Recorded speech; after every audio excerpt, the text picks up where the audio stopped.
Hi friends, welcome to Bharati YouTube channel. Friends, singer Mangli birthday June 10 జరిగింది. ఆ రోజున రిసార్ట్లో జరిగిన అరెస్టుల గురించి ఆమె క్లారిటీ ఇచ్చారు. ఆ వీడియో చూసేయండి. నిన్న ఏదైతే నా బర్త్డే పార్టీ జరిగిందో ఒక చిన్న ఇంట్లో పార్టీ లాగా, ఒక ఫ్యామిలీ ఫంక్షన్ లాగా జరుపుకోవాలన్న ఒక ఉద్దేశంతో ఆ రిసార్ట్ లో మా అమ్మా నాన్నల కోరిక మేరకు మా అమ్మా నాన్నలతో కలిసి, మా ఫ్యామిలీ మెంబర్స్ తో కలిసి నేను జరుపుకోవడం జరిగింది. అండ్ అట్లనే లిక్కర్ ఉండడం జరిగింది, సౌండ్ సిస్టమ్ ఉండడం జరిగింది. సో సౌండ్ సిస్టమ్ కి, లిక్కర్ కి పర్మిషన్ తీసుకోవాలని చెప్పి నాకు అస్సలు అవగాహన లేదు, ఐడియా కూడా లేదు. అది అనుకోకుండా సడన్ గా ప్లాన్ చేసుకొని వెళ్ళిపోవడం జరిగింది అక్కడ. సో అందుకు నాకు అవగాహన లేదు, లేకుంటే నేను డెఫినెట్లీ తీసుకునేదాన్ని. నాకు అసలు గైడెన్సీయే లేదు.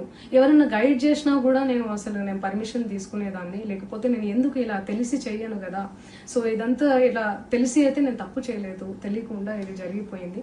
అండ్ అక్కడ లోకల్ లిక్కర్ తప్ప అసలు వేరే ఏ ఇతర పదార్థాలు, మత్తు పదార్థాలు కానీ వాడడం అసలు జరగలేదు. అక్కడ దొరకలేదు కూడా, పోలీసులు సెర్చ్ చేసినా కూడా.